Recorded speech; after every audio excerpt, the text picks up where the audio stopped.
Now that the components are charged, let's get everything ready for flight.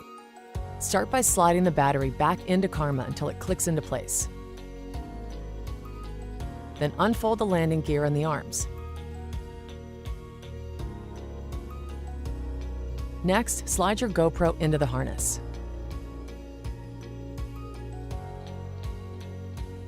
The last step is to attach the propellers.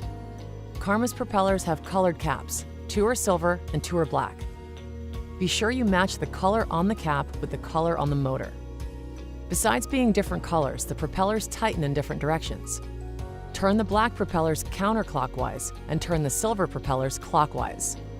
Be sure all 4 propellers are securely tightened. Looking good. Next up, let's get to know the controller.